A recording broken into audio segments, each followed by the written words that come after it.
In the previous two videos, I argued the outermost shell of the Samaritan Woman Story's chiastic structure are verses 4 and 43. Verses 5 through 9 are the first nested chiasm, with the focus being Jesus' question, "Will you give me a drink?" And verses 10 through 15, with that chiasm's focus being verses 12 and 13, where Jacob's heritage via the well is invoked by the Samaritan woman, but Jesus dismisses its legacy. Now in this video, we'll take a look at the third and main nested chiasm. This nested chiasm serves as the focus of both the Samaritan Woman Story's main theme and the theme of the underlying smaller chiasm. This exploration will contain the most controversial discoveries I've made with the Samaritan Woman Story so far. I come to surprising conclusions which will leave more questions than answers. Now let's look at the third nested chiasm. Verses 16 through 26 form the next nested chiasm, in my opinion. There is one central focus in this chiasm, but what I seem to have discovered is that there's some funny business going on with it. Here's a quick map of this nested chiasm. You can see the A's as verse 16, 17, and 18, with the A primes being verses 25 and 26. You can see the B being verse 19 and B prime being verse 24. You can see C being verse 20 and 21, with C prime being verse 23. And then verse 22, D being the central focus and not paralleled by any other portion of this nested chiasm. Salvation is from the Jews. Verse 16, he told her, "Go, call your husband and come back." Verse 17, "I have no husband," she replied. Jesus said to her, "You are right when you say you have no husband." Verse 18, "The fact is, you have had 5 husbands, and the man you are now with is not your husband." What you have just said is quite true. Given the theme of verses 16, 17, and 18 all revolve around the marital status of the Samaritan woman, I lump these 3 verses together under the A of the nested chiasm. Once the decision has been made by the Samaritan woman to accept Jesus' living water in the previous verse, the decision needs to be cleared by her husband, of which she has none. I have a theory about this marital status check which doesn't jive with the traditional view of the story, or even some non-traditional commentaries. I plan on going into it later in future videos, but for now I'll continue with this chiasm. What's also noteworthy about this nested chiasm is as we get closer to the possible overall focus of the story, the paralleling increases. Take verse 17 for example.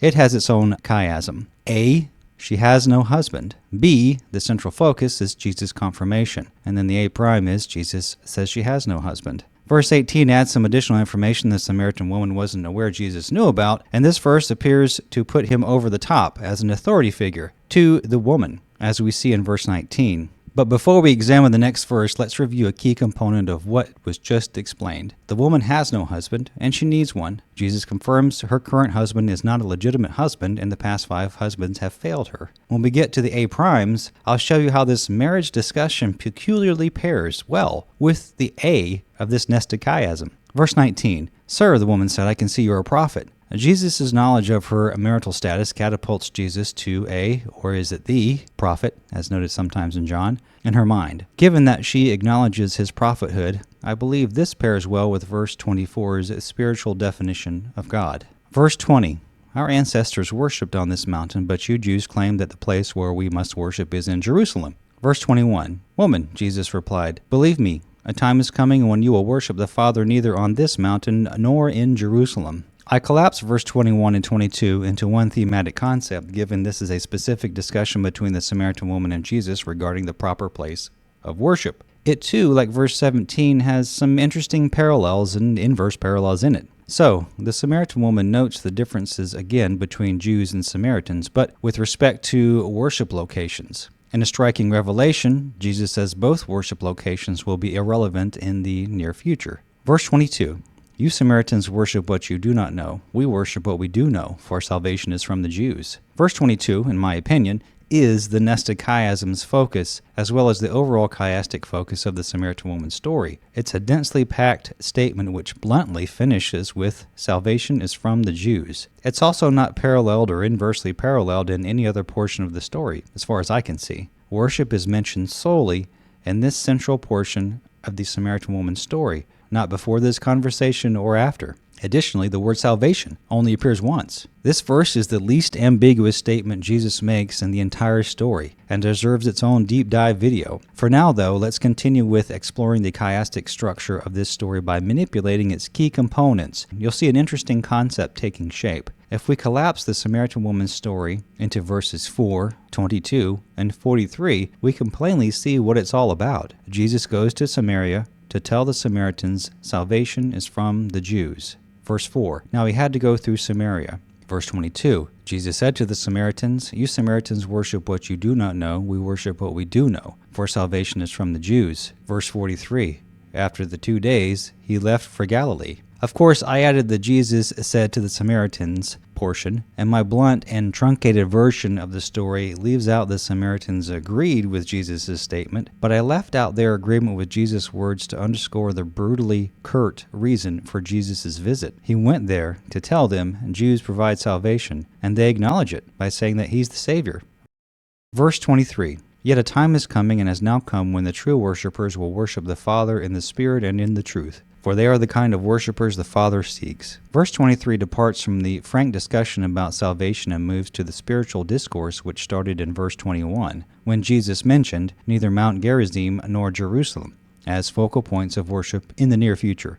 Verse 23 also begins with what I call the God, Spirit, Worship, and Truth discourse. Whereas in verse 21, Jesus mentions a time is coming, as in only the future, which has not yet arrived. Here in verse 23, Jesus confirms the future is now, when he says, yet a time is coming and has now come. In a somewhat circular fashion, Jesus explains the Father seeks the Spirit and truth-infused worshipers. This verse also bookends the discussion of physical worship locations and switches to spiritual worship tied to the Spirit and truth rather than being tied to Mount Gerizim and Jerusalem. Verse 24, God is Spirit, and his worshipers must worship in the Spirit and in truth. Verse 24 continues the God, Spirit, Worship, and Truth discourse by having Jesus define God. God is Spirit. Therefore, plugging in God where Spirit occurs means his worshipers must worship in the God and in truth. Additionally, if we look back at verse 23 and see that true worshipers worship in the Spirit and in truth, we can further define true worshipers. True worshipers worship in the God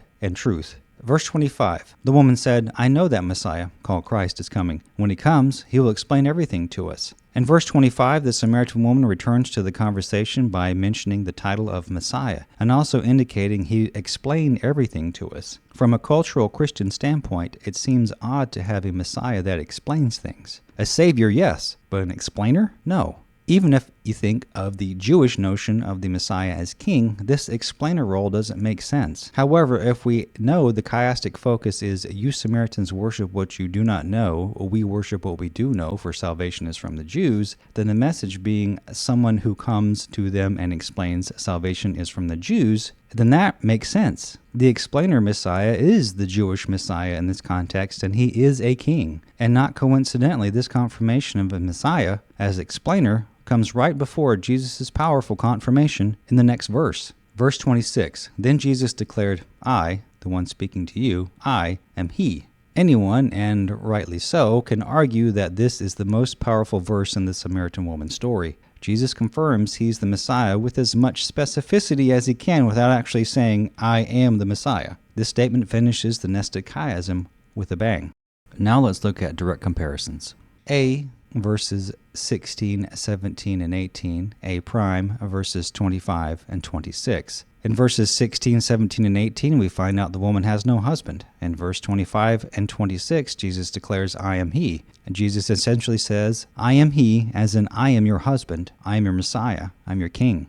B, verse 19, B prime, verse 24. Jesus identified as a prophet in verse 19. Jesus speaks as a prophet in verse 24. C, verses 20 and 21, C prime, verse 23. Verses 20 and 21, physical worship locations discussed. Verse 23, spiritual worship is defined. And D is verse 22.